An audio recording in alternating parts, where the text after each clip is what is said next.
Member from London Fanshawe.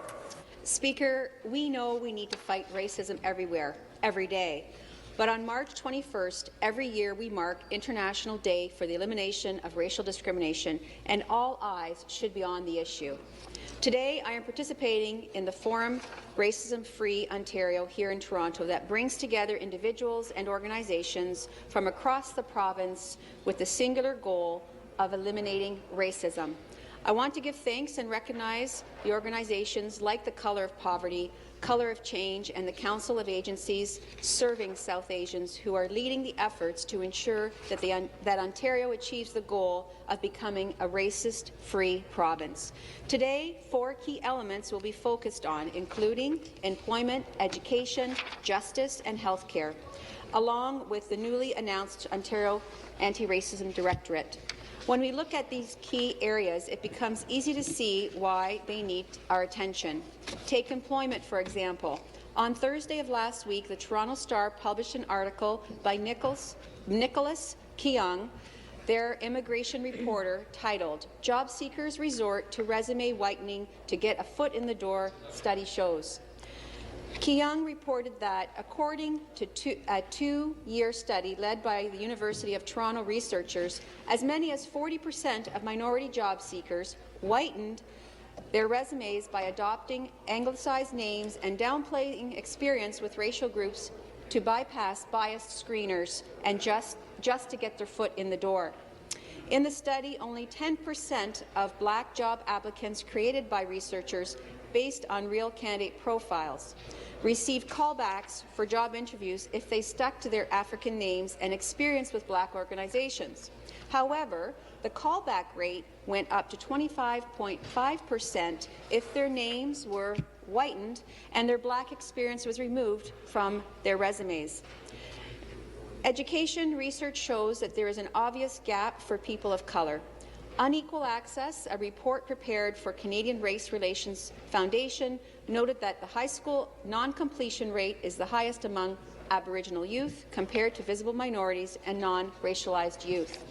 Among Canadian-born youth aged 15 to 19 in 1996, about 3 in 10 Aboriginal youth did not finish high school and were not attending school in the past year, compared to less than 1 in 10 among visible minorities. Further, it was proven that when racial minorities have attained a university-level education, they are still less likely than non-racialized groups to be in the top income quintile. About 38% of Canadian-born non-racialized groups with a university education were in the top income quintile, compared to 29% of Canadian-born visible minorities and 21% of foreign-born visible minorities.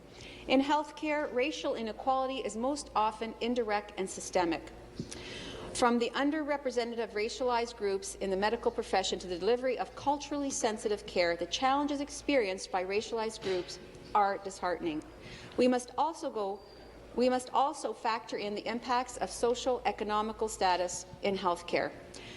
A statistic generated by the Advisory Committee on Population Health showed that when questioned about their health, only 47% of Canadians in the lowest income bracket rated their health as very good or excellent, compared to 73% of Canadians in the highest income group. The stats from the justice community are even less hopeful. Right here in Ontario, the question of carding is still unanswered, despite the practice of being banned, as it disproportionately affects black and brown men. To those who have not experienced racial profiling or do not know someone who has, it may seem to be nothing more than a mere inconvenience. However, racial profiling is much more than that. It is much more than a hassle or annoyance.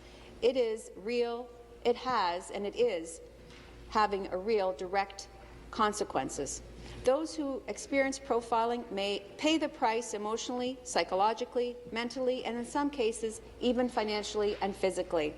We know that we still have much work ahead of us in Ontario to combat racism, and the newly announced Anti-Racism Directorate is most welcome. However, more importantly, the existence of the Directorate will be funding it appropriately and giving it a mandate that will actually accomplish our common goal of creating a province free from racism so that every Ontarian can live with respect and dignity. Thank you, Speaker. Thank you.